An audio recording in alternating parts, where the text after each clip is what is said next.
I hired a cleaning service while my wife was away at work. The cleaner called me, whispering, "You ever have one of those days where you wake up thinking you're going to be a responsible adult, only for life to turn around and hand you a participation trophy that says nice try?" That was me. Saturday morning, armed with coffee, optimism, and the kind of naive confidence only a man with no foresight could have. My wife, Harper, had been pulling late nights at the law firm, and not the romantic kind where she texts, "I miss you." No, hers were the "I fell asleep face first into legal briefs" kind.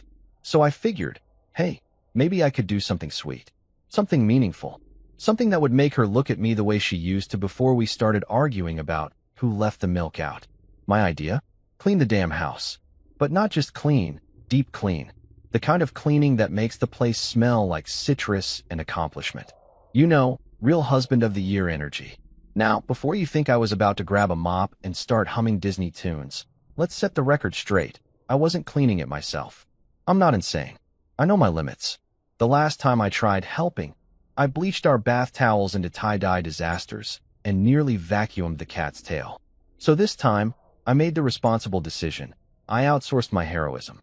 Enter Bright Spark Cleaning Services, the company whose Yelp reviews read like love letters from people who've never met joy before. They changed my life. My baseboards sparkle. I cried tears of gratitude. I was sold. When I booked them, the receptionist chirped, "We'll send Lily Tran, one of our best." And let me tell you, the name Lily sounded exactly like the kind of person who alphabetizes her spice rack for fun. So when she showed up at my door at 10 a.m. sharp, wearing a crisp polo and holding a cleaning tote like it was an extension of her soul, I knew I'd picked right. She had that quiet, efficient vibe. The sort of woman who probably thanks her Roomba after every job well done. "Good morning, Mr. Grant," she said softly, voice like she was afraid to wake the walls. I grinned, trying to sound like a normal employer and not someone who just realized his socks didn't match. "Hey, Lily. Thanks for coming. House is, lived in." Understatement of the year. Our living room looked like an episode of Hoarders, the married edition. Harper's work clothes draped over chairs like ghosts of overtime past, takeout boxes staging a rebellion on the coffee table, and a faint smell of "did someone burn popcorn 2 days ago?" lingering in the air. Lily didn't flinch. She just nodded, scanning the chaos like a general preparing for war. I gave her the tour, doing my best to sound authoritative. "So, this is the kitchen. Don't mind the fridge, it hums louder than my in-laws. That's the cat, Miso, aka the rightful owner of the couch. And, please don't touch any of Harper's projects." I air quoted because there's no universe where a pile of laundry counts as art. She gets territorial. Lily smiled politely, jotting something on her little clipboard like a student taking notes at a crime scene. "Understood." "Great. Oh, and don't use the coffee machine," I added quickly. "It's complicated." Last person who tried ended up summoning smoke instead of espresso. She nodded again, calm, efficient, terrifyingly competent. Honestly, she made me feel like I should start paying her emotional support tax.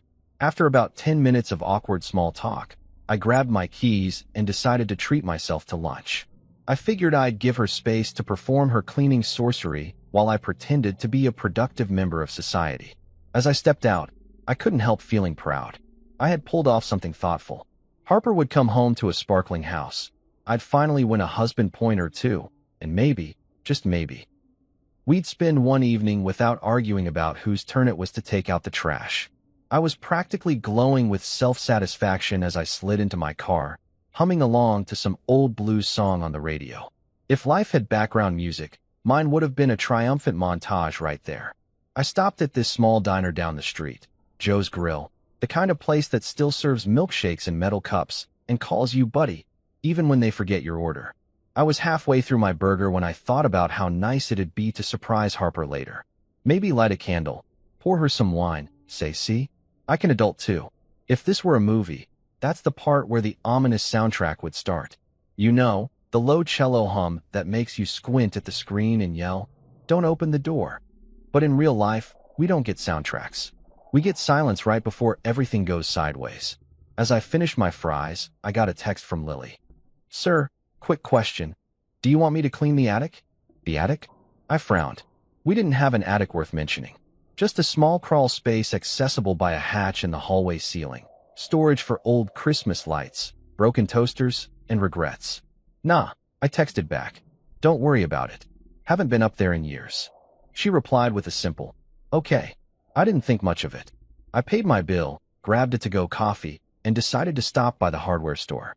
Maybe pick up some air fresheners, a few light bulbs, and, I don't know, something manly to offset the fact that I just hired someone else to clean my house. On the drive back, rain started spitting against my windshield. The kind of drizzle that makes the world look like it's been wiped with a greasy napkin.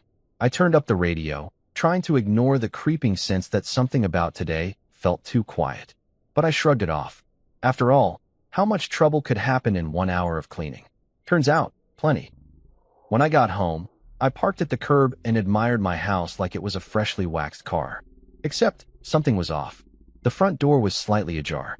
Not wide open, just cracked. I frowned. Lily was supposed to be inside. Maybe she'd stepped out to take a call. Or maybe she'd finished early.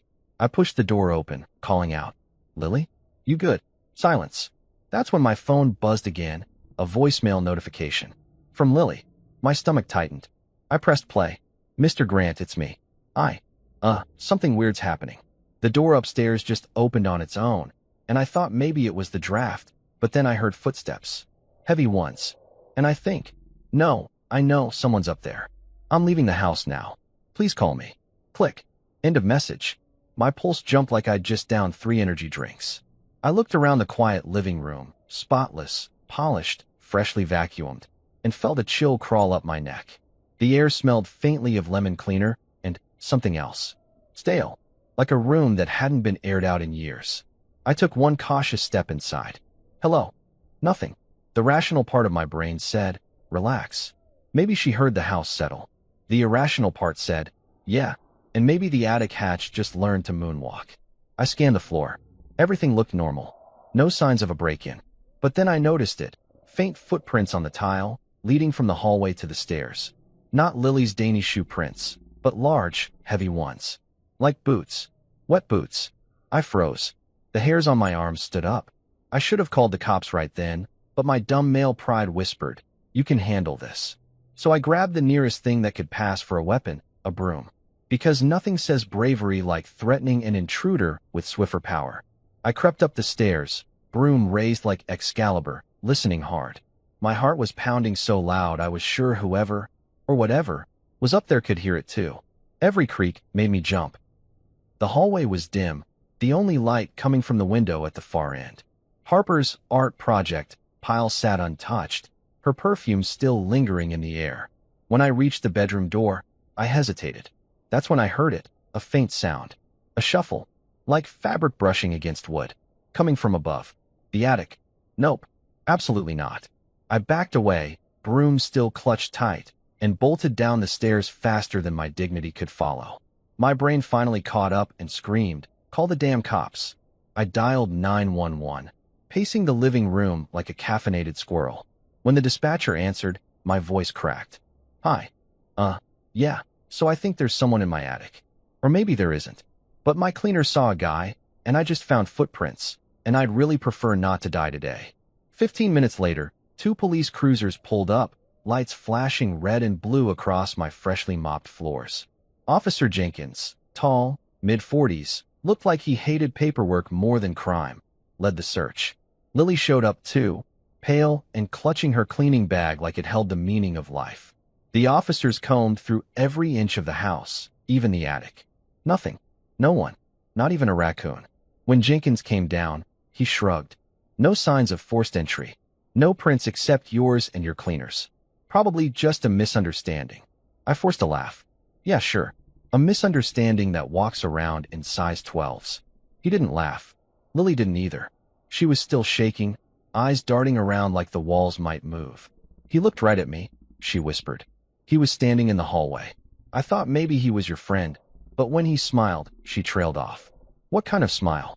I asked, voice low. The kind that doesn't reach the eyes. I try to play it off with humor because that's my go-to defense mechanism. Maybe it was my reflection, I joked weakly. I've been told I'm terrifying before coffee. No one laughed. Not even the cat. That's when it hit me. My brilliant plan had gone from domestic romance to psychological thriller in under 2 hours. And the worst part? The night hadn't even started yet. I was in the grocery aisle, doing what every man does when left unsupervised in public, making bad decisions. There I stood, holding 2 ramen packets like I was negotiating international peace. Extra spicy or life-ending spicy? My brain treated this like a NASA mission. I even checked the ingredients, like chili powder percentage would suddenly reveal my destiny. Somewhere, Harper was probably billing $600 an hour for her time while I was mentally arguing with sodium content. Then my phone buzzed. The screen said Lily. I smiled, assuming she was calling to tell me I'd just won Best Husband Alive. Maybe she wanted to confirm where the mop lived? Trick question. I had no idea. I answered, cheerful. Hey, Lily. What's up? House looking less like a crime scene yet. Her voice came out in a whisper, so low I thought she pocket-dialed me from a library. Sir, is anyone supposed to be in the house? Instant vibe switch. My grin faded. Unless Miso evolved opposable thumbs, no. What? Her voice shook. I just saw a man upstairs. I stopped breathing. You know that cold rush that hits your chest when the universe slaps you? Yeah, that. I glanced down at the ramen in my hand and suddenly felt ridiculous. Okay. Lily, listen to me. Get out of the house. Right now. Don't pack. Don't look, just go. I didn't even wait for her reply before sprinting toward the checkout like a man running from student loans. My brain was juggling panic and disbelief like bad circus performers. Did we miss someone in the attic? Was it a burglar? Was I about to end up as a segment on Dateline titled, "He Just Wanted a Clean House"? I dialed 911 while speed walking across the parking lot. Yeah, hi. I think there's an intruder in my house. My cleaner's inside. Please hurry. The operator told me to stay on the line, but I was already starting my car like a NASCAR driver in therapy. The drive home was a blur, red lights, honking horns, and one guy flipping me off for cutting him off. Normally, I'd yell something back like, call my lawyer. But right now, I was too busy imagining my house as a horror set. Every scenario ran through my head. None of them ended well. When I turned onto my street, I saw 2 police cruisers already parked out front, red and blue lights flashing against my windows. My stomach dropped. The scene looked like a low-budget crime drama starring, unfortunately, me. Lily was standing outside, hugging her cleaning tote like it contained the last shred of her sanity. Her face was pale, eyes darting toward the house as if expecting it to blink. I parked, barely remembering to turn off the engine before jumping out. Lily, are you okay? She nodded shakily. I got out right after calling. I swear I saw someone. Officer Jenkins, same guy from earlier, built like a linebacker with the personality of a tax audit, approached me. Mr. Grant, we've checked the premises. Nothing. No signs of forced entry. No footprints except yours and hers. I stared at him. You sure?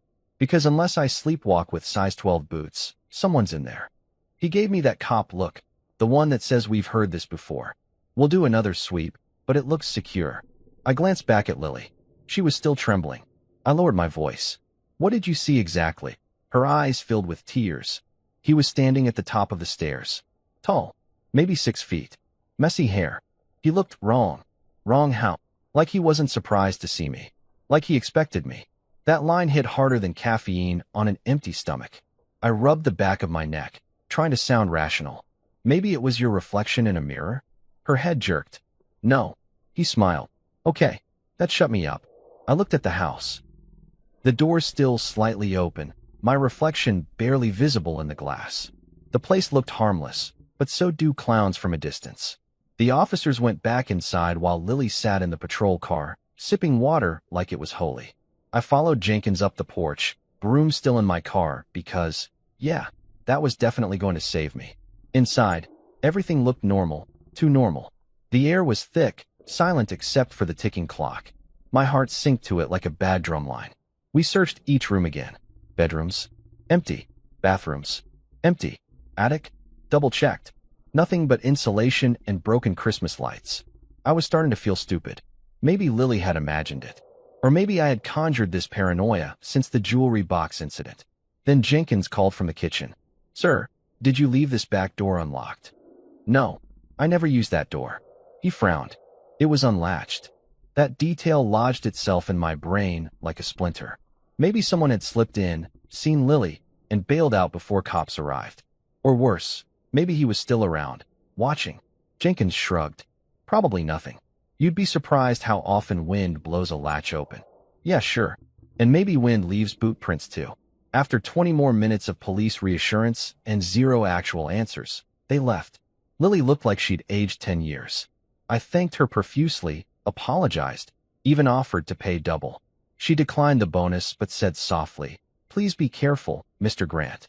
He looked angry. Then she got in her little silver sedan and drove off like she couldn't get away fast enough. When the cruisers pulled away, I was left standing in my driveway under a sky that suddenly felt too big. My perfect suburban neighborhood, trimmed lawns, friendly mailboxes, now looked like camouflage for nightmares. Every shadow felt alive. I locked the door, every bolt and latch clicking like punctuation marks in a bad decision. The silence afterward was deafening. I could hear the fridge humming, the house settling, my heart trying to escape my chest. I checked the attic hatch one more time, closed tight. Still, something about the air felt off. Like the house was breathing, waiting. I tried to distract myself, turned on the TV, poured a drink, scrolled through my phone pretending I wasn't replaying Lily's words. He looked like he knew I'd be there. What did that even mean? By 9 p.m., Harper called. "Hey, babe," she said, her voice chipper from the office. "How's my domestic superhero?" "Oh, surviving. House clean. Spotless. You could perform surgery on the kitchen counter." "Wow, maybe I should work late more often." "Please don't," I muttered, earning a laugh I didn't deserve. I debated telling her what happened, but stopped. Harper's the type who'd either call the FBI or call me dramatic. There's no in between. Besides, the cops said there was nothing. What good would freaking her out do? After we hung up, I poured another drink. Whiskey this time. I sat on the couch, staring at the ceiling. Every creak, every gust outside made me flinch. My phone sat on the coffee table, dark and still, but I kept glancing at it like it might suddenly scream, "Run." Then came a faint noise from upstairs, a single, soft thud. I froze mid-sip. Miso was asleep beside me, purring like an engine. So unless the cat learned parkour, something else made that sound. I stood slowly, setting down my glass.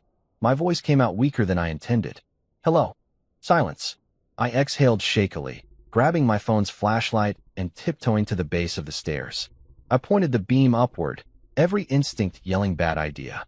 The light caught nothing but shadows and Harper's framed law degree. Ironic, considering I was about to sue my own nerves. Another noise, faint scraping this time, like wood dragging on wood. My heart thumped so hard it felt like applause for bad decisions. I climbed the first step, phone shaking in my hand. The second step creaked loud enough to announce me to the universe. "Miso, if that's you," I whispered. "I'm putting you up for adoption." Still nothing. I reached the top and scanned the hallway. Everything was still. Laundry mountain, present. Bedroom door, open. Closet, closed. The attic hatch, shut. But the air smelled different, cold, dusty, wrong. Then my phone vibrated, another call. Unknown number. I nearly dropped it. "Hello." Static. Then a voice. "You shouldn't have come back." Click. Deadline. I stood frozen, pulse hammering in my throat. Okay, nope. Nope. Nope. Nope. I bolted downstairs like gravity owed me money. I checked every lock again, double-latched the back door, and grabbed the baseball bat from the coat closet. The broom had been retired from active duty. I turned all the lights on. Every single one. The living room looked like an interrogation room at that point. I even left the TV playing Friends reruns for moral support. By the time midnight rolled around, exhaustion was fighting paranoia for dominance. I told myself maybe the call was spam, maybe the noise was pipes, maybe the universe just hated me specifically. Then my phone buzzed again, a text. Unknown number. See you soon. I dropped the phone like it burned me. When I picked it up again, the message was gone. Completely. No number, no record. Just the empty chat bubble like it had never happened. Miso meowed from the couch, unimpressed. I sighed, trying to laugh. Maybe I'm losing it, huh, buddy? But even as I joked, the truth was undeniable. Something was happening. Something that didn't care about logic or comfort or how many cops I called. That night, I lay awake, the ceiling fan spinning slow circles of dread. Every so often, I thought I heard faint whispers, too soft to understand, too human to ignore. By dawn, I'd convinced myself I was imagining everything. After all, denial's cheaper than therapy. But deep down, I knew the real horror wasn't that Lily might have seen someone. It was that someone saw her first. And whoever he wasn't done watching. That night, the house decided to audition for a horror movie. Every noise suddenly sounded like a death omen. The creak of floorboards? Ghost. The ticking clock? Countdown to doom. Even the fridge made a low hum that I swear whispered, "You messed up, buddy." I tried to convince myself it was just my imagination, but my imagination wasn't buying it. It had already packed its bags and moved into panic mode. I sat on the couch, lights on full blast, blanket wrapped around me like emotional armor, watching late-night TV I wasn't even processing. Miso was curled on the armrest, giving me that judgmental cat stare that said, "You're embarrassing the species. Don't look at me like that." I muttered, "You'd freak out too if someone might be living in your ceiling." He blinked slowly, which in cat language translates to weak human energy.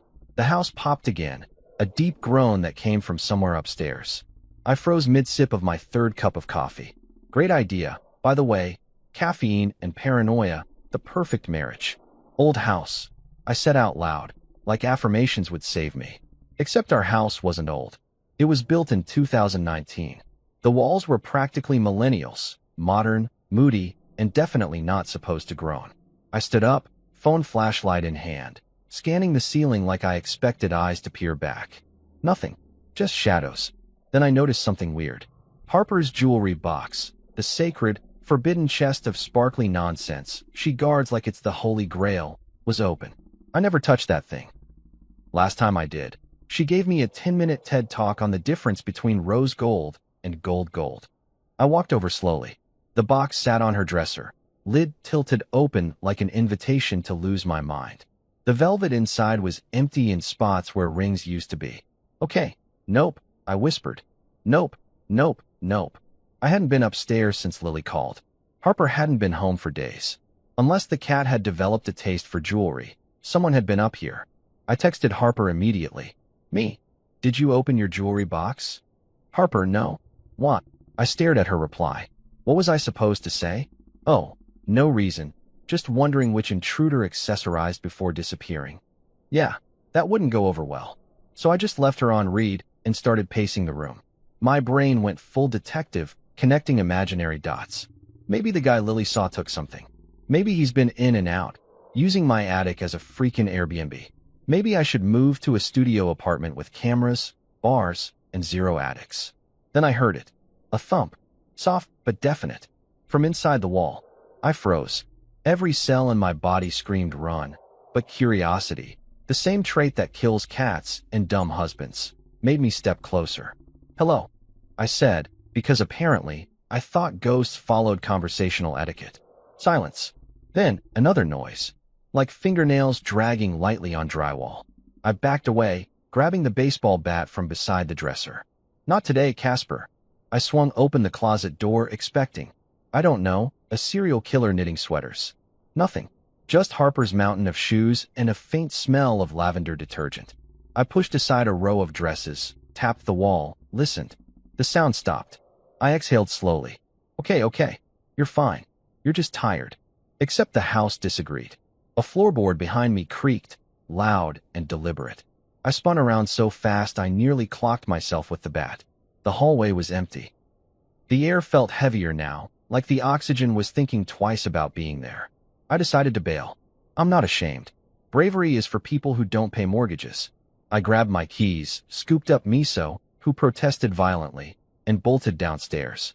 The living room light flickered just once on my way out, like it was winking at me. Cute. Real comforting. Outside, the night was calm. Too calm. Crickets chirped. A distant car whooshed by. I locked the door, double-checked it, and sat on the porch steps, clutching the cat like a stressed Disney princess. This is fine, I told myself. People live with weird house noises all the time. Miso yawned like he wasn't buying it either. After about 20 minutes of pretending to enjoy the fresh air, I forced myself back inside. I checked every room again. Windows closed, locks engaged, everything in place. Nothing moved. Still, I couldn't shake the feeling that the house was listening. When I finally lay down, I kept the bat beside me and left the lamp on. My phone buzzed once with a spam notification. Limited time offer. Protect your home with 24/7 security monitoring. The universe had jokes. Sleep didn't come easy. My brain ran highlight reels of every scary movie I'd ever seen, starring me as the idiot who investigates noises instead of leaving. I drifted in and out, dreams mixing with paranoia. At some point, I thought I heard footsteps, soft, measured, like someone pacing above me. When I jolted awake, the clock read 3:12 a.m. I sat up, heart pounding. "You're imagining it," I muttered, but my voice didn't sound convinced. I grabbed my phone, opened the flashlight app again, and pointed it toward the ceiling. Nothing, just quiet. I exhaled and lay back down. The moment my eyes shut, another creak. Closer this time. "Okay, you know what?" I whispered to the dark. "You can have the house. I'll just move into my car." By sunrise, I was a zombie with caffeine dependency. I dragged myself to the kitchen, made coffee, and stared blankly at the toaster like it owed me an explanation. I decided to call a contractor friend, Mike, who owes me a favor after I helped him move last summer. "Yo," he answered, voice groggy. "You know it's 7 a.m. on a Sunday, right?" "Yeah, and you know how to fix walls, right?" "Because mine are making sounds." Pause. "Sounds. Yeah. Groaning, scratching, you name it. Either I've got plumbing issues or squatters in the drywall." He chuckled. "Relax, man. Probably pipes expanding. Happens all the time. Pipes don't open jewelry boxes, Mike." That shut him up. "You sure Harper didn't? She's been gone all week." "Okay, that's creepy. I'll swing by tomorrow." "Tomorrow?" I groaned. "What if my house eats me tonight?" "Then I'll get your tools," he said and hung up. Classic Mike. The rest of the day was uneventful, which somehow made it worse. I kept waiting for something to happen. I even found myself talking to the cameras I'd installed last week. George, Linda, and Steve, my new roommates. "All right, team," I said, sipping coffee. "If anything moves, scream louder than my mortgage." By evening, the exhaustion hit. Harper texted, "Home tomorrow night. Can't wait to see you." I stared at the message, torn between excitement and dread. Did I tell her? No. She'd think I'd been binge-watching Paranormal Files again. Better to wait until there's, evidence. That night, I decided to record the sounds. Proof. I set my phone on the nightstand, voice recorder app running, and tried to sleep. I even whispered to the ceiling, "Don't do anything until I hit record." At around midnight, the house began its usual symphony. Creaks, groans, a faint scratching noise near the vent. I tried to ignore it, but then came something new, a whisper. So soft I thought it was the wind at first. A faint, drawn-out hiss, like someone exhaling words into the wall. I held my breath. "Hello." No reply, but the whisper stopped. Then the vent rattled once, twice, and went still. I didn't sleep after that. When dawn came, I checked the recording. Static, creaks, the occasional me muttering to myself, and then, faintly, between two groans, a whisper. Just one word, distorted but clear enough to freeze my spine. It said, "Stay." That's when I realized this wasn't just a house making noise. It was a house with opinions. I sat there staring at the waveform on my phone, heart hammering. My rational side tried to make sense of it. Audio glitch, wind, bad app mic. But my gut whispered move. Right now? I spent the next few hours pacing, drinking coffee, and staring at the ceiling like it might blink. When Harper texted again asking for a grocery list, I almost replied, "Exorcist." By the time night rolled around again, I had a plan. A stupid, desperate plan, but a plan nonetheless. I was going to set up motion sensors, lights, and cameras pointed directly at the ceiling. If something was there, I'd catch it on video. I wanted evidence before Harper got home. Proof I wasn't crazy, or at least proof that my crazy came with receipts. As I plugged in the last sensor, Miso perched on the counter, tail twitching. "You think I'm nuts, don't you?" I said. He blinked, unimpressed. I flicked off the main lights, leaving the sensors glowing faint red. The house fell quiet. Too quiet. I stood in the middle of the living room, listening. Nothing. Then, from upstairs, came a faint creak, followed by a low, guttural groan that rolled through the beams like the house was sighing. Every light flickered at once. Miso hissed and bolted under the couch. "Okay," I muttered. "Cool. Totally normal. Houses just moan sometimes." My phone pinged. A notification from the security app. Motion detected. Upstairs. I looked at the screen. The camera feed showed the hallway, empty, except the attic hatch, swinging slightly. I swallowed hard. Right. Pipes definitely do that. I could have left then. Should have. But no. Apparently I was auditioning for World's Dumbest Homeowner. I crept up the stairs again, bat in hand, adrenaline buzzing. The hatch stopped moving. The air was cold enough to see my breath. I stared up at it, whispering to no one. If you're up there, congratulations, you win. I'm leaving. I backed down the steps, never breaking eye contact with the ceiling, and grabbed my keys. As I opened the front door, one final groan echoed through the house. Deep, heavy, and almost disappointed. I didn't stick around to analyze tone. That night, I slept in my car outside a 24-hour diner with Miso in the passenger seat, both of us staring at the glowing sign like refugees of our own stupidity. I ordered coffee and told the waitress. Long story short, my house might be haunted. She poured me a refill without missing a beat. You in half this town, honey. And for the first time all week, I laughed. A short, tired laugh. Because maybe she was right. Or maybe I just hadn't heard the house's final words yet. By the next morning, I'd reached the point where caffeine had replaced blood and paranoia was my emotional support animal. I was done pretending that the creaks, whispers, and attic gymnastics were just house noises. Nope. I needed eyes everywhere. If the universe was going to gaslight me, it was getting recorded in 1080p. So I drove straight to the electronics store like a man possessed. The kid behind the counter looked 12. Braces, shaggy hair, that unearned confidence of someone who's never paid property tax. His name tag said Miles. He squinted at me. Morning, sir. You look like you've seen some things. I've heard some things, I muttered, eyeing a wall of security cameras like a survivalist stocking up for apocalypse season. I need cameras. Lots of cameras. Miles perked up, probably smelling commission. Home security, or are we talking streaming setup? Neither. I just want to know if something's crawling through my ceiling at night. He blinked twice. Like rats. Like tall rats with human hair and a grudge. The kid didn't even flinch. Gen Z, man. You could tell them Bigfoot runs a podcast, and they'd ask for the link. Cool. You'll want the Guardian Pro kit. Motion sensors, night vision, app control. 10-camera package. I'll take 12.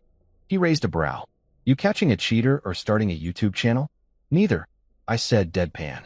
Just trying not to die in my sleep.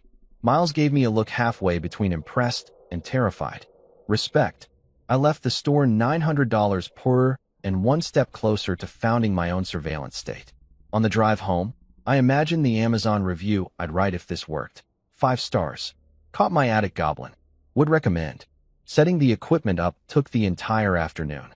The instruction manual was written by someone who assumed you already had a degree in electrical engineering and patience. I had neither. By the 3rd page, I was muttering to myself like a deranged tech support agent. Attach bracket A to wall B with screw C. Yeah, sure, if I knew what the hell wall B even is. But I'm stubborn. 2 hours later, I had cameras covering every strategic point. Hallways, bedrooms, kitchen, even one pointed directly at the attic hatch. I named them because I needed the illusion of friends. All right, I said aloud, checking the app on my phone. George, you get the hallway. Linda, the living room. Steve, kitchen duty. Don't screw this up, Steve. Steve immediately froze on the screen. The feed lagged. Unbelievable. Lazy already. By the time Harper called during her lunch break, I was elbow deep in wires and existential dread. Hey babe, she chirped. What's all that noise? You remodeling. Upgrading. Upgrading what? Our odds of surviving the night. Pause. What? Never mind. You'll love it. The house is now Fort Knox with Wi-Fi. She sighed. You've been watching too many horror movies. Actually, the horror's been watching me. Uh-huh. Fine. Laugh now, but when my cameras go viral on CNN, don't say I didn't warn you. She chuckled, that patronizing sound lawyers make when they think they've won the argument. All right, Mr. Paranormal Activity, just don't drill holes in my paintings. Noted. After hanging up, I sat back and admired my handiwork. Every angle of the house now lived on my phone screen. For the first time in days, I felt a weird sense of control. Like maybe if I could see the problem, it'd finally make sense. I spent the next few hours testing motion alerts by waving my arms like a deranged traffic conductor. George beeped. Linda caught my reflection. Steve still lagged. I gave up on him. You're on probation, Steve. Evening rolled in. I ordered pizza because no one cooks while being haunted, and sat on the couch watching all 12 feeds like a budget version of the Pentagon. I half expected nothing to happen, which was fine. Boring was the new sexy. But around 11 p.m., one of the motion indicators blinked red. Hallway cam. I leaned forward. On the screen, the empty corridor stretched silent and still. The sensor's timestamp ticked. 11:03:21. 11:03:22. Nothing moved. Probably just a glitch, right? Then the attic hatch trembled. Barely, but enough to make my stomach drop. The camera focused automatically, pixels sharpening on the thin line of the hatch frame. For a full 10 seconds, nothing happened. Then, ever so slowly, it shifted. Not open, just nudged.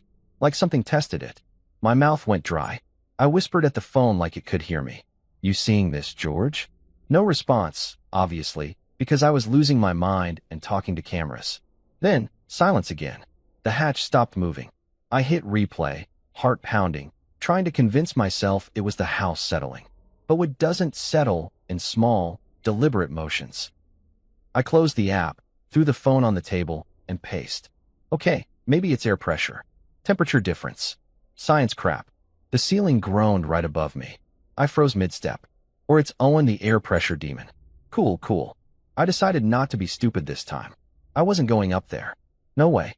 Instead, I cracked open the window curtains just enough to see my reflection. My face looked pale and ridiculous, a sleep-deprived ghost hunter in sweatpants. You wanted answers, I muttered. Now you've got goosebumps and regrets. I called Detective Nia Monroe, the officer from the second visit. Straight shooter, calm voice, eyes like she'd already seen everything humanity had to offer. When she picked up, I blurted, Detective, sorry, it's Grant. Weird stuff's still happening. Define weird. I've got footage of my attic hatch opening on its own. Slowly, like something's testing it. Pause. You sure it wasn't airflow? Detective, my house is sealed tighter than a lawyer's wallet. All right, she said after a sigh. I'll swing by tomorrow morning. Can tomorrow morning be now? It's 11:30 p.m. I'll make coffee. See you tomorrow, Mr. Grant. Click. I set the phone down, muttering to myself. Awesome. The one time I actually want a cop to hang out. She's got boundaries. Sleep was out of the question. I kept the cameras open all night, refreshing like a man addicted to anxiety. At some point around 2 a.m., I must have dozed off on the couch. When I woke, the morning sun filtered through the blinds, and the first thing I saw was Steve's frozen feet again. Unbelievable, I grumbled. Fired. At 8 a.m., the doorbell rang. Detective Monroe stood there, coffee in one hand, that permanent half-smile of someone who doesn't do small talk. Morning, she said. Show me this spooky footage. I pulled up the app and played the clip. She leaned over my shoulder, watching closely. When the hatch twitched, she nodded slowly. Interesting. That's Cop 4, you're not crazy, right? It's Cop 4, we'll find out. Can I check the attic? Be my guest. I'm never stepping up there again unless Jesus himself signs off.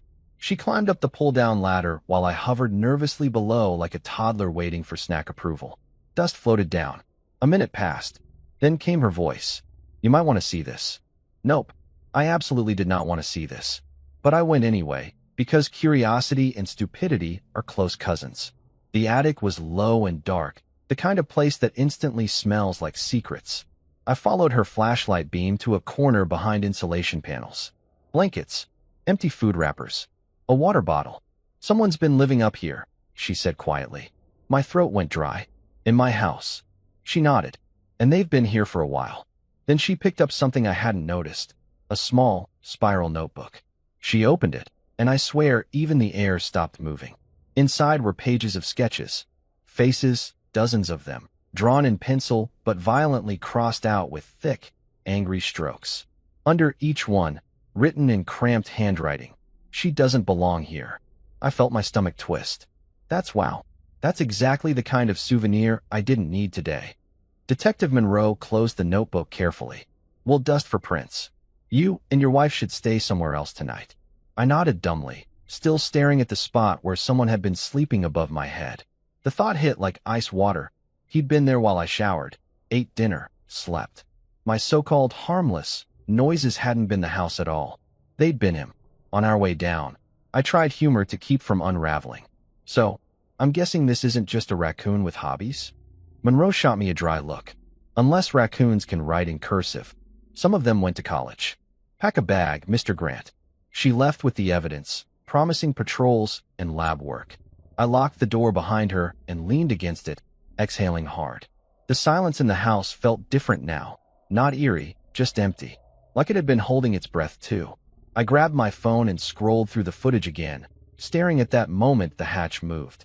Behind it all, I could hear faint scratching, subtle, rhythmic, almost human. That was the night my paranoia stopped being paranoia and became fact. I looked up at the ceiling one last time and muttered, DIY spy level 100, baby. But somehow, I still feel like I lost. I've seen horror movies where the idiot rewinds the cursed tape, and every time I yell, don't. Apparently, I yell at myself now, because guess who stayed up re-watching attic footage like it was Shark Week? Home Invasion Edition. Detective Monroe had taken the creepy sketchbook, but she hadn't taken my insomnia. So I parked myself on the couch with a blanket burrito and a bowl of pretzels, ready to confirm that the universe really did hate me. At exactly 2:13 a.m., the timestamp that would soon become my emotional support trauma, the motion alert pinged. The app buzzed, the little red dot blinked, and half asleep me thought, probably Miso. Spoiler, it wasn't the cat. I opened the feed and instantly forgot how lungs worked. On screen, the attic hatch moved. Slow, deliberate, like someone savoring the drama. A pale hand slid through the crack. Thin fingers, dirt under the nails, the kind of hand that's seen more crawl spaces than daylight. Then the rest of him followed. Tall, messy hair, skin so white he could have been part flower. And the hoodie, my old gray sweatshirt from college. I hadn't worn that thing in months. I actually said out loud, bro, that's vintage. He climbed down with the grace of a drunk sloth, landing softly on the hallway carpet. No hesitation. He moved like the place belonged to him, like I was the intruder. He turned toward the bedroom. My bedroom. My first thought wasn't call the cops. It was don't breathe too loud. You'll scare the Wi-Fi. He paused by the door, head tilted, listening. I watched, paralyzed, while 2:13 became 2:14. He reached for the doorknob, then stopped, just stood there, staring at the bed. My bed was empty because I'd passed out on the couch downstairs, wrapped in my dumb, world's best husband blanket Harper bought as a joke. The irony wasn't lost on me. For 6 full minutes, he didn't move. 6. I counted.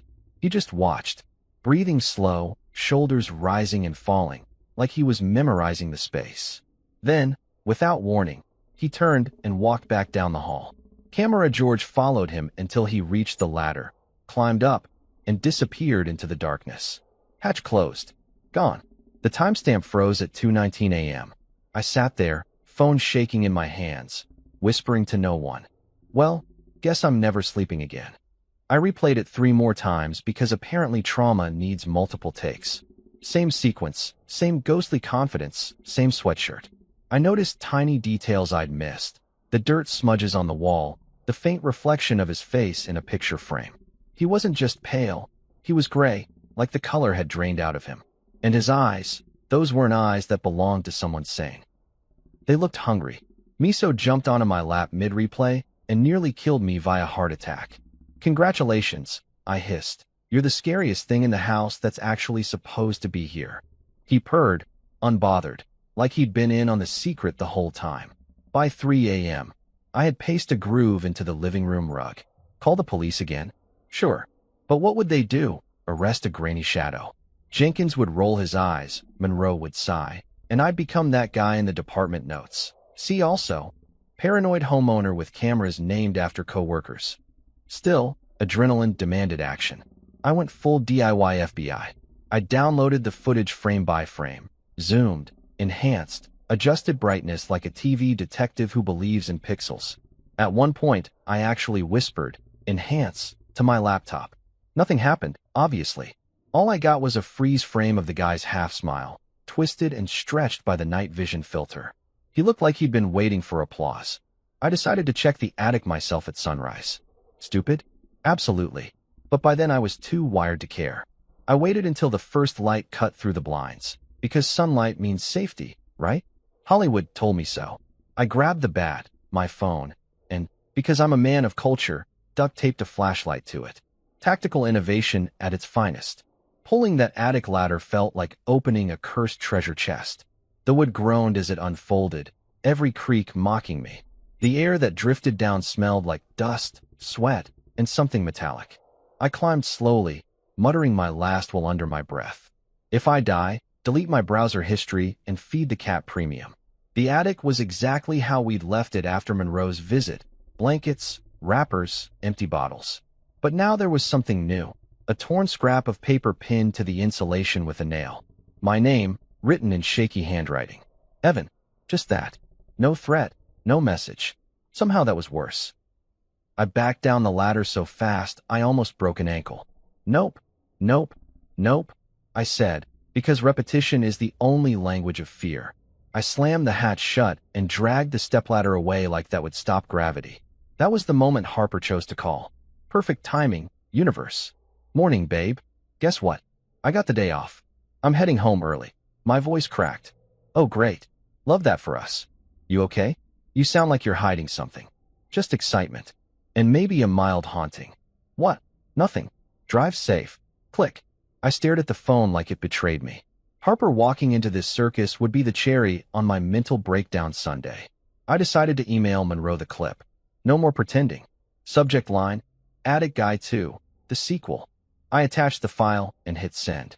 Then I sat there, sipping cold coffee, waiting for either a call from her or an exorcist. She called 20 minutes later. Mr. Grant, I saw the video.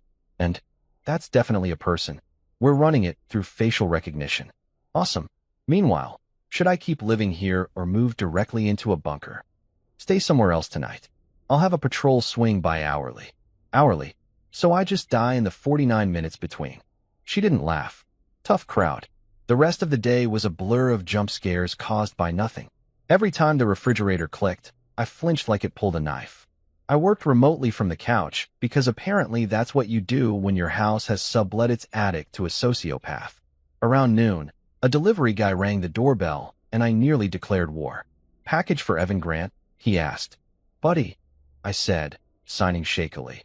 Unless that box contains holy water, you might want to run. By evening, Harper texted she'd be home in an hour. I considered faking my death to buy time. Instead, I vacuumed, because apparently terror activates domestic instincts. If she was going to walk into chaos, at least it'd be tidy chaos. At 8 p.m., she arrived. The moment she stepped in, Miso ran to her like she was salvation itself. She laughed, dropping her purse. Wow, the house is spotless. You finally snapped. Define snapped. She looked around. Where's the new decor? Cameras? Motion lights? Did you turn our home into Fort Knox? Yes. You're welcome. She frowned. Evan, what's going on? I sighed. Okay, promise you won't freak out. Those are famous last words. So I showed her. The footage. The man. The hatch.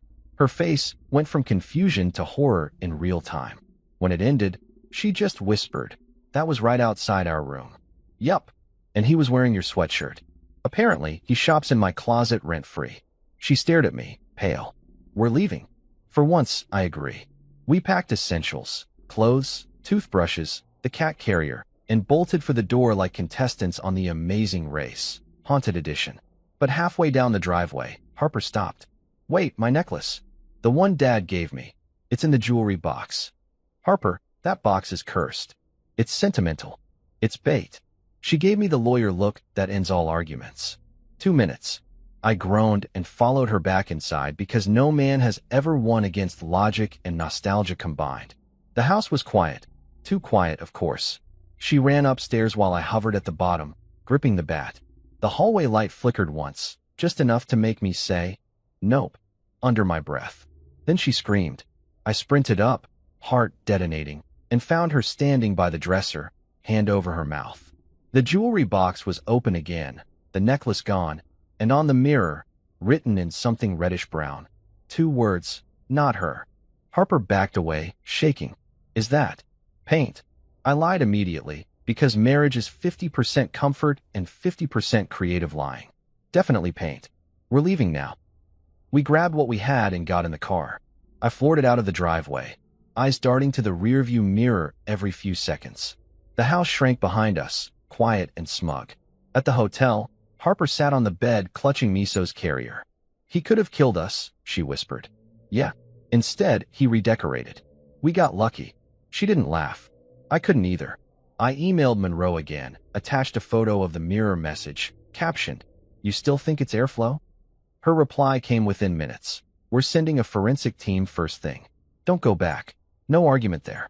I cracked open a minibar beer, looked at Harper, and tried humor one last time. On the bright side, honey, at least our marriage counselor can't say we don't communicate. We've got shared trauma now. She didn't answer, just stared at the wall. I took a long sip, staring too. For a moment, the silence felt almost peaceful. Then, from the hotel's ceiling vent, a faint creak echoed. Just one. Probably pipes. Probably. I glanced up, muttering to myself, "If you followed me here, at least start paying rent." And right then, my phone buzzed with a new motion alert from home. 2:13 a.m. again. I didn't open it. I just turned the screen face down and whispered, "Nope, not tonight." Morning arrived, and for the first time in my life, I was disappointed to see sunlight. It didn't feel like safety anymore. It just meant I had to start pretending everything was normal again. Harper was still asleep in the hotel bed, half buried under the blanket, while I sat in a chair by the window, sipping burnt lobby coffee and trying to convince myself I hadn't imagined the last 48 hours. Spoiler, I hadn't. The photo of the mirror message on my phone said otherwise. At 8:02 a.m. sharp, Detective Monroe called. Her voice sounded like black coffee, strong, no sugar. "Mr. Grant, we're at your house. You might want to come. Come back there?" That's bold of you to assume I'm still emotionally attached to that mortgage. I think you'll want to see this. I looked at Harper, still sleeping, face soft and tired. "We'll be there in 30, I lied. I wasn't bringing her within 10 miles of that attic. I left her a note. Breakfast downstairs. Don't panic. Might bring holy water. And drove home with Miso in the passenger seat because I'd seen enough movies to know cats can sense evil. If he hissed, I was flooring it. The house looked deceptively peaceful in daylight. No flashing lights, no ominous fog machine. Just my clean little suburban crime scene, pretending it hadn't hosted a squatters' convention in the ceiling. 2 patrol cars idled out front. Monroe met me at the door wearing latex gloves, and that same unshakable calm that made me both trust and resent her. "Morning," she said, like this was just another Tuesday. "We found a few things." She led me inside. The air smelled like bleach and stale fear. A forensics tech was photographing the hallway while another dusted the attic ladder for prints. "Good news," Monroe said. "You were right. Someone lived here. The insulation's flattened, and there are fresh food wrappers from about a week ago." "Fantastic," I said. "Do I get a discount on property tax for providing affordable housing to lunatics?" She ignored me, walking toward the kitchen. "We also found this." She pointed at a muddy trail of partial footprints, bare feet, wide-set toes, leading from the attic ladder to the back door. Whoever it was left last night. "So he's gone. For now." "Great. Nothing like an open-ended threat to start your day." One of the techs called from the attic. "Detective, there's a notebook up here." Monroe and I climbed up, though I made sure she went first because my chivalry ends where nightmares begin.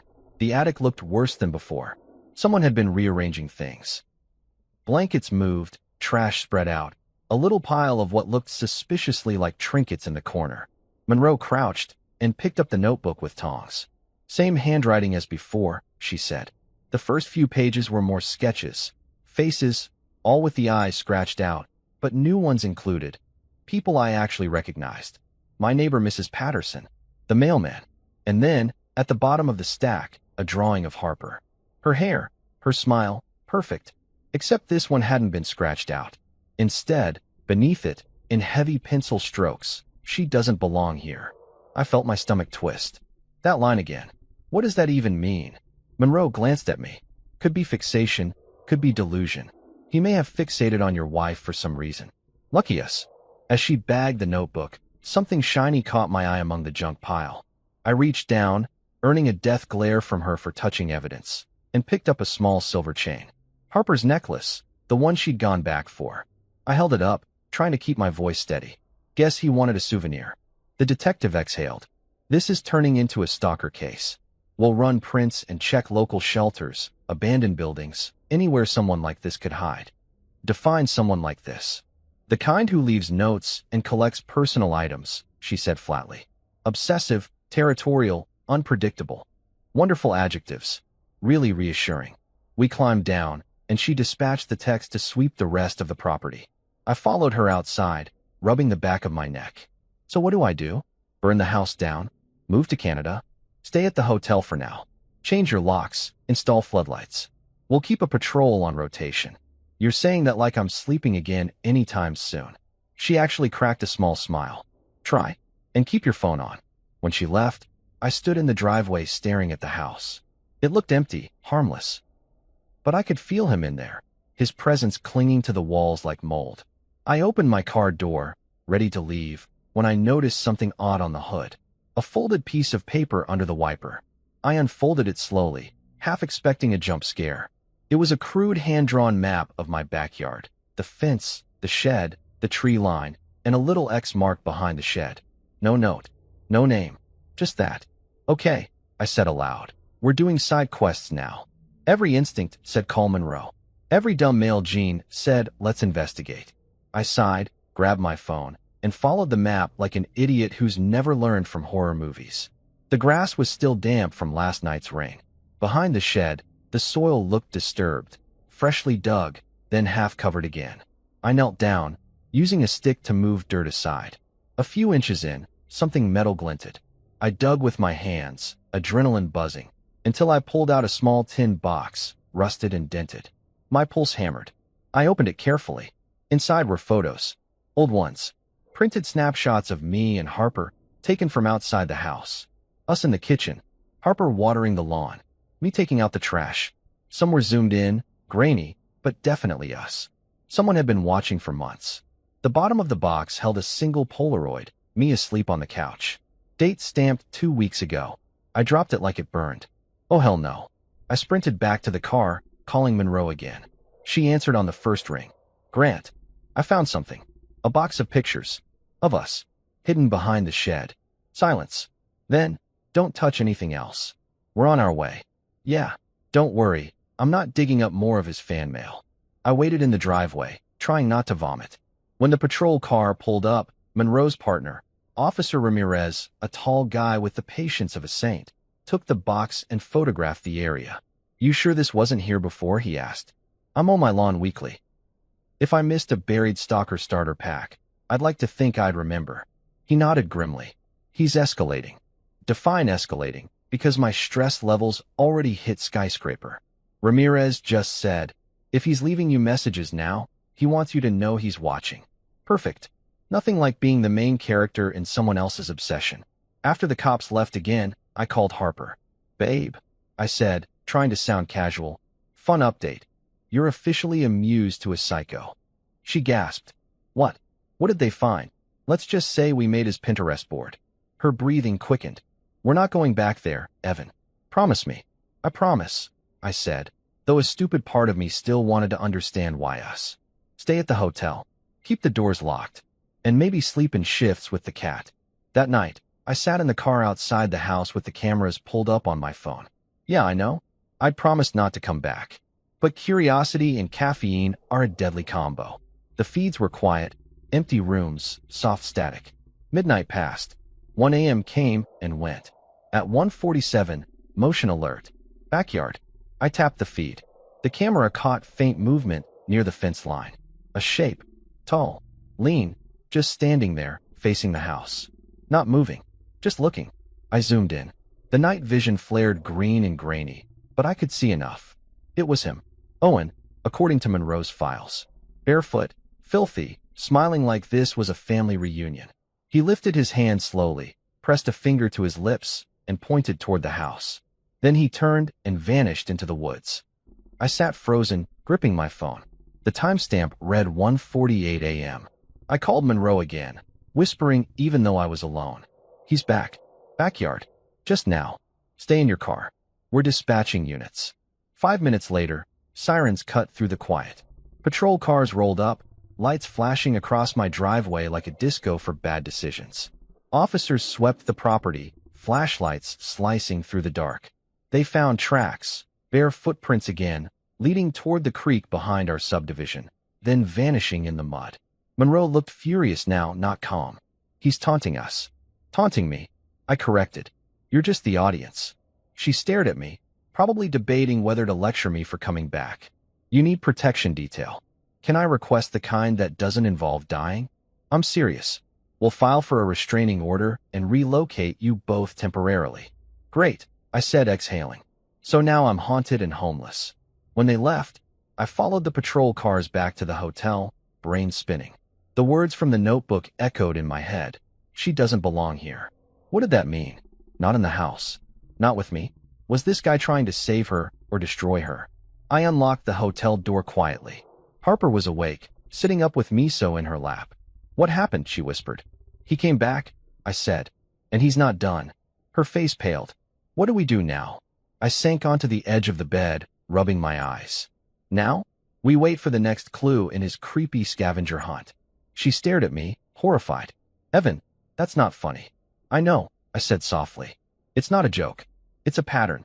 I didn't tell her the part that really scared me. The part where he pointed at the house, not her. Because deep down, I was starting to wonder if maybe the house wasn't just a hiding spot to him. Maybe it was something else entirely. By Monday morning, I was on a first-name basis with every cop in the precinct and every sleepless ghost in my imagination. Harper was barely talking to me. Some combination of exhaustion, fear, and the creeping suspicion she'd married a man who now spoke fluent paranoia. I didn't blame her. Our life had turned into a mashup between Dateline and The Office, and I was both the victim and the idiot narrator. Detective Monroe had promised extra patrols around the property, but the only lights I saw flashing were from Mrs. Patterson's Christmas decorations that she refused to take down in April. I'd gone from loving that woman's holiday spirit to plotting how to cut her power. Harper sat at the edge of the hotel bed, scrolling through Zillow listings. We should just sell it, she said. Walk away. Start over somewhere warm. Maybe Florida. Florida, I said. You want to trade one haunted swamp for another? She glared. Evan, I'm just saying, if we move to Florida, statistically the ghost will have an alligator roommate. She didn't laugh. Lately she'd stopped laughing at everything. Which, fair. Laughter requires REM sleep and the absence of death threats. I promised I'd stay put, let the cops handle it, focus on finding us a new place. That lasted roughly 5 hours. Then curiosity knocked, and by curiosity, I mean old Mr. Daniels from next door called me. Evan, he rasped, the kind of voice that made you smell cigar smoke through the phone.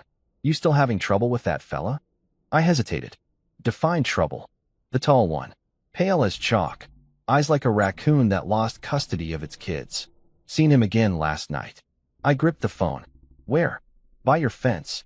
3 a.m. Thought he was a landscaper till I remembered it's the middle of the night. Did you call the cops? Nah. I waved my flashlight and yelled, Get off my lawn. He ran toward the creek. Of course he did. The creek, the same direction he'd vanished before. I told Harper I had to swing by the house to meet the insurance guy. She gave me a look that said insurance guy my ass.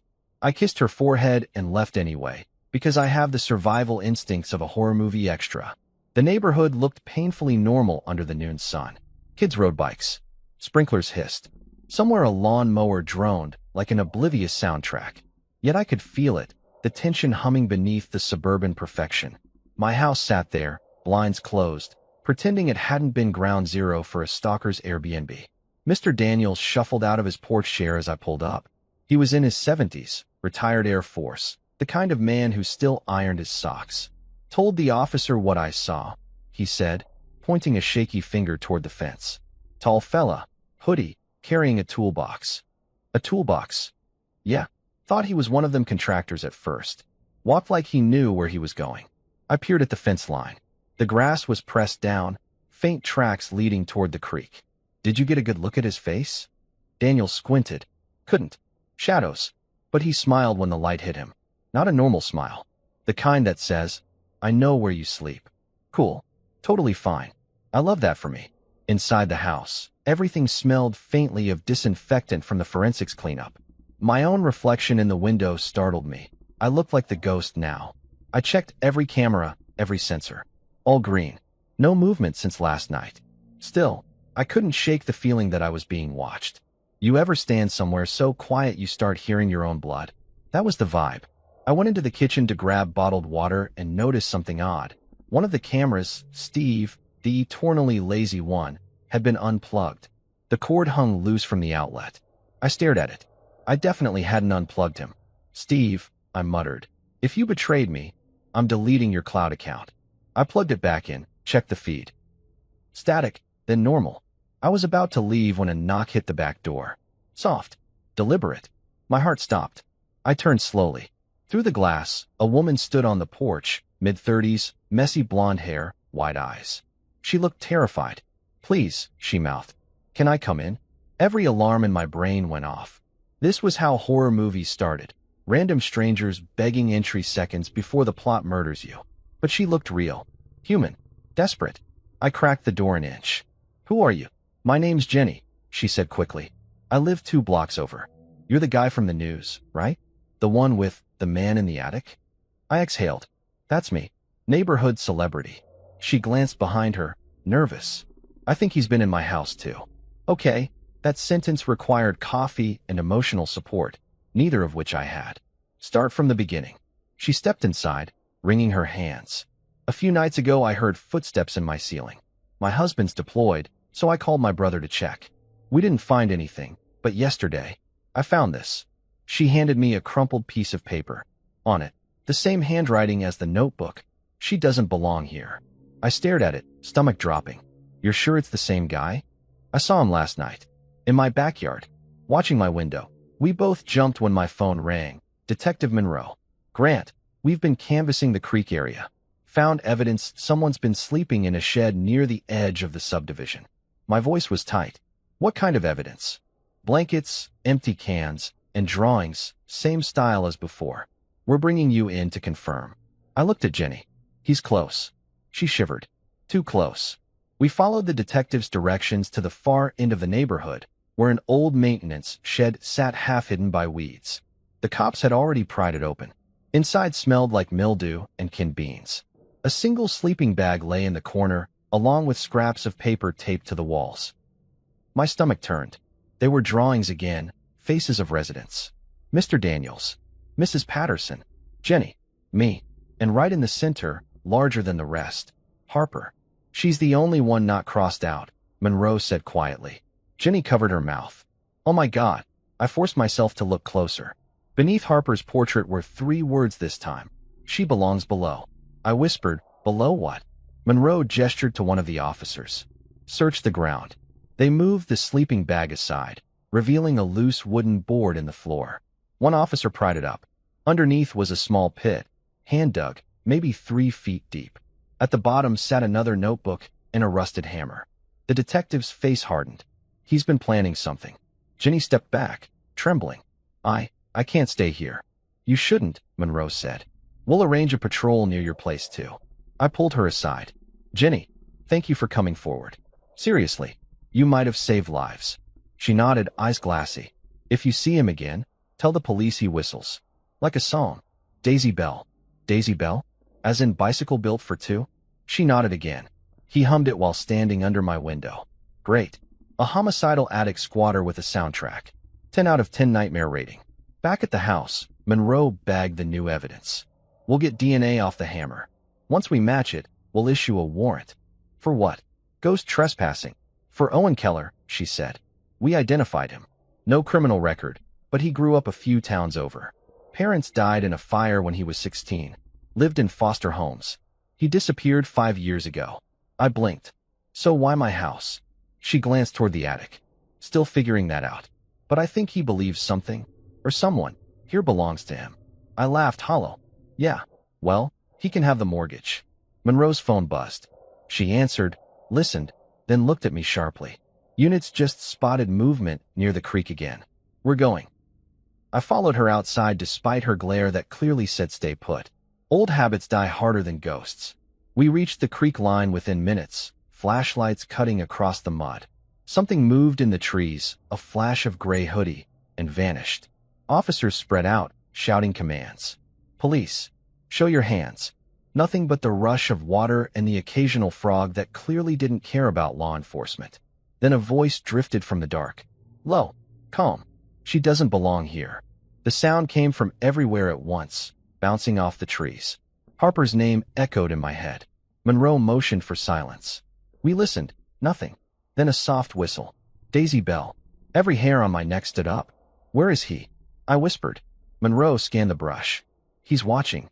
Yeah, no kidding. A shadow darted between the trees. One officer gave chase, but by the time we reached the spot, he was gone. Only footprints leading back toward the subdivision. Monroe cursed under her breath. He's playing games. I stared into the darkness, chest tight. He knows I came back. He's leading us somewhere. She turned. Grant, get back to the hotel. We'll handle it. But I couldn't move. My phone buzzed with a new notification, motion detected. From the hotel camera. My stomach dropped. Harper. I opened the feed. The hallway camera outside our hotel room showed the doors slightly ajar. A shadow crossed the frame, tall, thin, unmistakable. Owen. He leaned close to the camera, smiled, and whispered one word that the mic barely caught. Found. I didn't think. I just ran. Monroe shouted after me. But the world blurred. The creek, the flashing lights, the sirens, all fading under the roar of blood in my ears. By the time I reached the hotel, cops on my tail, the hallway was empty. The door to our room hung open. Harper was inside, sitting on the bed, shaking but unharmed. Miso hissed from the corner. He was here, she said. He knocked. Said he had a delivery for you. My legs nearly gave out. You didn't open. No, but he slipped this under the door. She handed me a folded piece of paper. Same handwriting. She doesn't belong here. But this time, below it you do?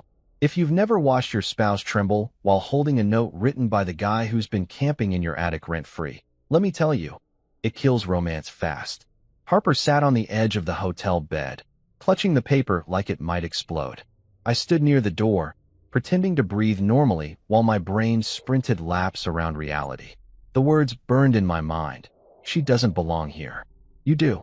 For a full minute, we just stared at each other. The silence wasn't awkward. It was radioactive. Finally, Harper whispered. He was here, Evan. He knew where to find us. Technically, I said, we left a forwarding address with the cat's Instagram. So maybe. Evan. One word. Sharp enough to cut oxygen. Okay. Not the time for jokes. Got it. She looked up, eyes glassy. What does that even mean? I don't belong here, you do? Is he saying I'm supposed to die? Or that you are? Option C, I said. He's just bad at grammar. She didn't smile. She hadn't smiled in days. She looked smaller now, like the fear had started carving her down to bone. That hurt more than anything. I'd failed at the one basic job of marriage, keeping her safe. Detective Monroe arrived 10 minutes later with 2 uniformed officers in tow. She took one look at Harper's face and softened just slightly. He left this note under the door? Harper nodded, voice trembling. He knocked first. Said it was a delivery. I didn't answer. Monroe examined the paper through a plastic sleeve. Same handwriting. He's escalating again, getting bolder. I snorted. Bolder? The guy's already collecting souvenirs and writing us fan mail. What's next, a group chat? Mr. Grant, she said, I need you to take this seriously. Detective, I passed seriously 3 nightmares ago. She rubbed her temples. We'll post an officer outside your room tonight. He can't have followed you without being seen, which means someone's helping him, or he's tracking your phones. Harper's head snapped up. Tracking us. It's possible, Monroe said. Did either of you connect to public Wi-Fi recently? Harper looked guilty. I used the hotel network to check email. Then change your passwords. All of them. We'll sweep the devices. I muttered. You hear that, honey? The ghost's a hacker now. Love that for us. The detective shot me a look that could kill Wi-Fi on its own. I'm also assigning you temporary protection detail. Officer Ramirez will be stationed outside. Don't leave this room unless we say so. When they left, Harper collapsed against me, shaking. I can't keep doing this. Every time I close my eyes, I see him standing there, smiling. I wrap my arms around her. We'll get through it, okay? One more night. Then we'll move, change numbers, names, species, if necessary. She laughed once, weak and bitter. You really think moving will stop him? I hesitated. It'll make it harder to deliver notes, at least. That night, the hotel room felt like a waiting room for insanity. The lights buzzed faintly. The TV played some reality show where rich people argued about yachts, and I envied them deeply. Harper lay curled up on the bed, wide-eyed, while I sat in the chair facing the door, baseball bat resting across my knees. Officer Ramirez was supposedly guarding the hallway, but I still checked the peephole every 5 minutes because paranoia is cardio. Around midnight, Harper stirred. "What if he's not after us?" she murmured. I blinked. "Come again. What if he's after the house? He keeps saying I don't belong there, but you do. Maybe it's not about us. It's about that place." I tried to laugh, but it came out shaky. "Yeah, maybe the house picked me as its emotional support human. Maybe it's lonely. I'm serious, Evan. You ever think it's pulling him back?" "Okay," I said slowly. "You're officially sleep-deprived. Houses don't have feelings. They have mortgages and mold." She sat up, voice rising. "Then why does he keep going there? Why can't he leave us alone?" "Because he's insane." I snapped, louder than I meant to. She flinched. I sighed immediately. "I'm sorry. My brain's fried." She turned away, hugging her knees. "He's never going to stop, is he?" I didn't answer. Because honestly, I didn't know. At 2:12 a.m., because apparently that's his preferred showtime, the hotel phone rang. We both jumped. I grabbed the receiver. "Hello." Static. Then a faint hum. A tune. Daisy Bell. I slammed the phone down so hard it nearly shattered. Harper's voice trembled. "Was that?" "Yeah." She started crying, silent tears sliding down her face. I wanted to say something comforting, but every word felt fake. Instead, I picked up my cell and called Monroe. Straight to voicemail. Perfect. I texted her. He called the hotel. Same song. Same time. Help. While we waited, Harper paced the room, muttering to herself. "He's playing with us. He knows exactly what he's doing. Then let's not give him what he wants. What if what he wants is us gone? Then congrats to him, because I was already planning to move to Mars." She spun toward me, eyes blazing. "You keep joking like this is funny." "It's not funny, Evan." "I know it's not funny." I shouted back. "If I stop joking, I'll start screaming." That shut us both up. At 3 a.m., there was a knock at the door, 2 sharp taps. Ramirez's voice followed. "It's me." I opened it, half expecting to see that pale smile instead of a badge. Ramirez looked tense. "Lobby clerk says someone left a package for you at the front desk." Harper's face went white. "Don't open it." I nodded. "Don't worry, I'm not suicidal." Ramirez said, "We're calling the bomb squad to be safe."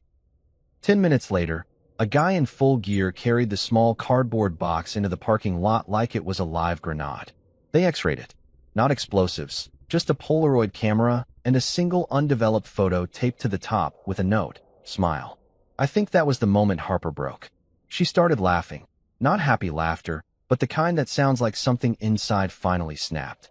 She sat on the curb under the flashing police lights, cackling until tears ran down her face. "Smile," she gasped. "He wants us to smile." "Harper," I said, crouching beside her. "Breathe, okay? It's just another mind game." She looked at me, still laughing but now shaking. "You don't get it, Evan. He's enjoying this. He's turning us into characters in his story." I didn't know what to say to that because she was right. They took the package for evidence. Monroe finally arrived at 4 a.m., looking like she hadn't slept since the Cold War. "He's taunting you," she said. "Everything he does is about control." "Yeah, well, he can control my bills if he wants," I muttered. She ignored me. We traced the hotel call. It came from a burner phone less than a mile away. "We're sweeping the area now." Harper whispered, "He's close." Monroe nodded grimly. "We'll find him."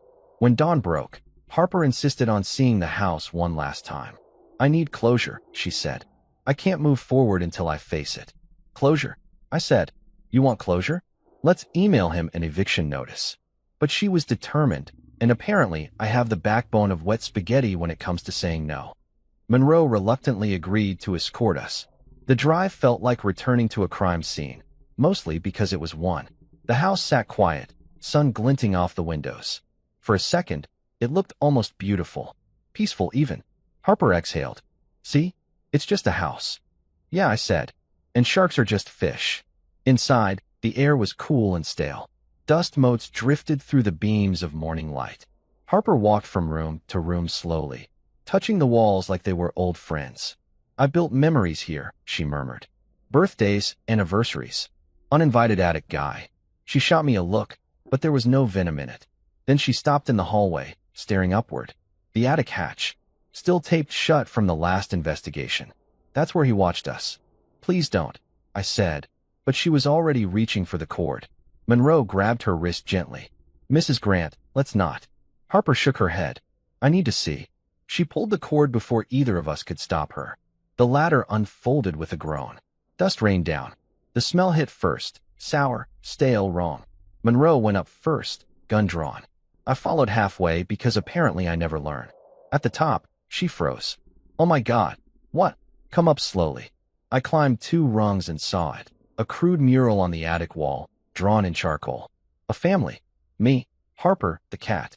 But the figure of Harper was crossed out violently, black streaks covering her face.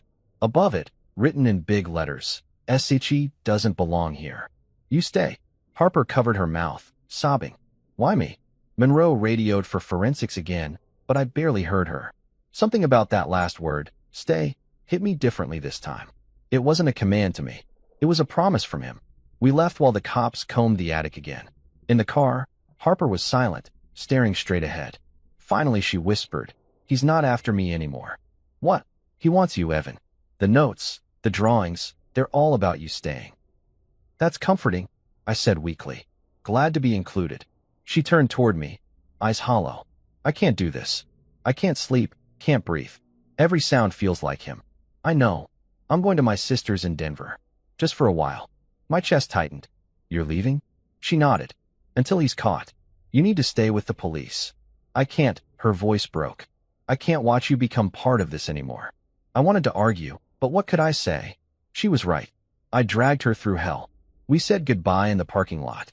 She hugged me tight, then pulled away, wiping her eyes. Please don't go back there. I lied and said I wouldn't. As her car disappeared down the street, I stood alone beside the house, listening to the wind whisper through the trees. For a moment, it almost sounded like humming. Daisy Bell. I looked up at the attic window. A shadow moved behind it, tall, thin, patient. And for the first time, I realized maybe the house wasn't haunted by him. Maybe it was haunted by me. I never thought I'd be the kind of guy who needed police escort just to sell his house. But here we were. Me, Detective Monroe, 2 uniformed officers, and a realtor who looked like she regretted her entire career. The for sale sign stood in the yard like a gravestone. Harper was gone, staying with her sister in Denver, and the house that once smelled like pancakes and chaos now just smelled like Lysol and trauma. Technically, we didn't need to come back. The paperwork was handled electronically. But Monroe wanted one more sweep before we handed over the keys. Closure, she said, which was ironic, because nothing about this nightmare had closed, except maybe my trust issues. I walked up the driveway feeling like I was approaching an ex's house to pick up the last box of memories. The grass was overgrown, the blinds drawn tight. My reflection in the window looked older, tired, like I'd aged 10 years since Bright Spark cleaning day. The irony wasn't lost on me. I'd hired someone to make my life easier, and instead, I'd unlocked a true crime documentary. The buyer was some startup guy named Trevor, 30-something, beard, Tesla, and the kind of confidence that comes from never reading a horror story past chapter 1. He'd seen the police cars and asked, is this, like, a neighborhood patrol thing? I almost said yeah, they just really love open houses. Instead, Monroe stepped in. Routine safety check before closing. Trevor grinned. Cool. I'm all about security. Gonna put smart locks and facial recognition on every door. I laughed darkly. Sure, maybe it'll recognize the guy who used to live in the attic. He blinked. Wait, what? Nothing, I said quickly. Congrats on your new home. As he went to inspect the backyard, Monroe gave me that don't antagonize the buyer look. You didn't tell him? She asked under her breath. What was I supposed to say? Welcome to your dream home. Slight chance of attic goblin. He'll find out when the walls start humming. We went inside for the final walkthrough. The house felt different, quieter, emptier, but not peaceful. More like a stage after the show's over. Dust covered the floors where furniture used to sit. The security cameras I'd installed still blinked, loyal as ever, even though I hadn't checked them in weeks. Monroe led the way, clipboard in hand. No signs of recent entry, she said. No footprints, no food, no disturbance in the attic. Good, I said. Let's keep it that way. Still, Part of me couldn't resist climbing those stairs one last time. I paused at the attic ladder. You sure? Monroe asked. No, I said, and pulled the cord anyway. The ladder creaked open, and dust fell like old snow. The beam of my flashlight swept across the space, empty.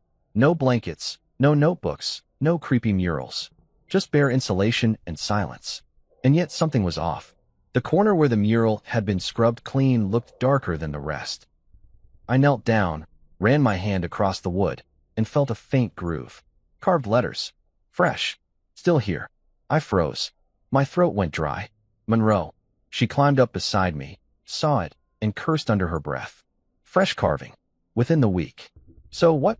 He came back to tag his work like Banksy. Or to say goodbye. We left it there. She had her team photograph it, then ordered me to stay away from the property until the new owner moved in. Fine by me. I'd rather share a one-bedroom with a raccoon than spend another night under that roof. Outside, Trevor was chatting with one of the officers, completely unaware of the still here upstairs. I wondered if that was fair. Probably not. But if I told him, he'd back out. The sale would fall through, and I'd still be tethered to this house like a cursed ex. So I kept quiet.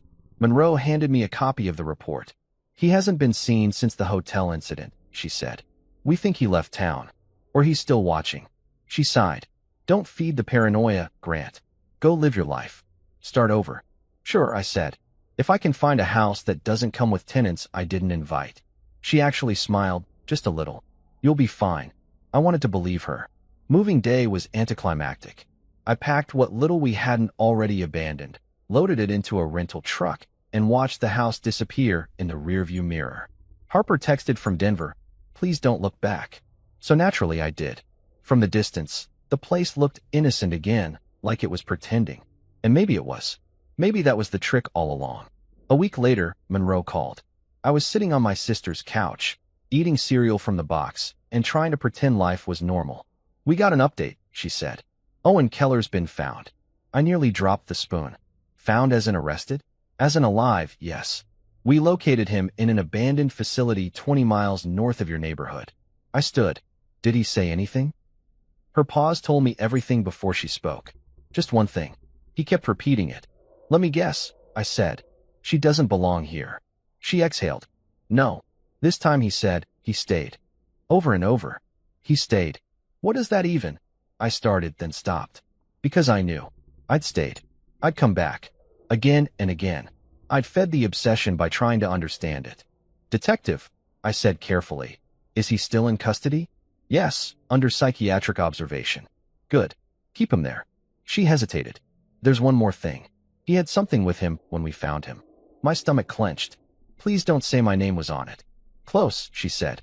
It was your old security camera. The one labeled Steve. After the call, I sat in silence for a long time, staring at the wall. The thought of him walking out of that attic carrying my camera like a trophy made my skin crawl. But there was a twisted logic to it. Steve had watched everything. Every night. Every movement. And maybe Owen had been watching me watching him. It wasn't about Harper anymore. It never was. It was about control. Power. The kind of sick fascination that makes someone crawl into your ceiling just to be part of your story. I called Harper later that night. She sounded calmer, lighter. They found him, she asked. Yeah, it's over. She exhaled, shaky but relieved. Good. Maybe now we can finally move on. Yeah, I said. Maybe. We talked about visiting soon. Maybe starting fresh somewhere far away. She suggested California. I suggested Mars. She laughed, for real this time.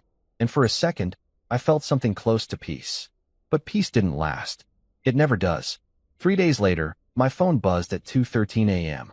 Motion detected. My heart stuttered. I opened the app automatically, even though I'd deleted the system after moving. But there it was, a live feed. The familiar hallway of my old house. The new owner, Trevor, must have kept my setup running. I should have ignored it. Instead, I watched. The camera blinked to life, grainy night vision showing the hallway. The attic hatch creaked open, and a figure climbed down. Tall, pale, not Owen. Me. At least, that's what it looked like. My face. My clothes. Moving slow, mechanical. He walked to the bedroom door, turned, stared right into the camera. Then the feed cut to static. I sat frozen, phone shaking in my hand. It wasn't possible. A glitch, maybe. Some old recording looping. Except the timestamp read live. I called Monroe immediately. You need to check the house again. She sounded groggy. What is it this time? The cameras are back on. Someone's there. Someone who looks like me. Silence. Then, carefully, Mr. Grant, those cameras were logged into an offline system. No network access. They can't transmit. I blinked. Then how? Delete the app, she said firmly.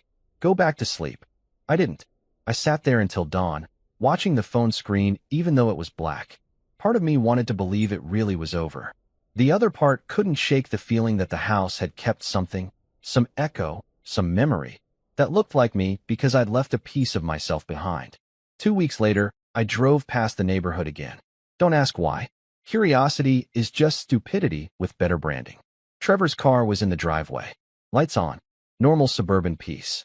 Then I saw it. In the attic window, faintly lit by the street lamp, a silhouette. Not moving. Just watching. I told myself it was Trevor. I told myself I was done with this. But as I drove away, I swore I heard it. Faint, carried by the wind. Daisy Bell. And for the first time in months, I smiled. Because if the house wanted to play games, let it. It couldn't hurt me anymore. At least, that's what I told myself. Life's mostly normal now, or whatever passes for normal after your attic used to come with a bonus psychopath. Harper and I moved west. New house, new locks, new rule, no attics. If it needs stairs to reach, it doesn't belong to us. Some nights, though, when the wind crawls just right, I swear I hear that faint hum again. Daisy Bell, low and steady, like the world's creepiest lullaby. Harper says it's just my mind rewinding trauma. She's probably right. Probably. Last week, my phone glitched. Screen went black, then blinked once, showing a single line before fading out. For words. She doesn't belong here. I laughed, because what else can you do? Fear's a parasite. It only wins when you feed it. So I whispered into the dark, voice steady. Buddy, if you're still hanging around, rent's due. Venmo preferred. The house creaked. Quiet. Then, faintly, the sound of something closing upstairs, except we don't have an upstairs. I rolled my eyes, grabbed my bat, and muttered, fine. Round two then. Because if the whisper stayed, so did I.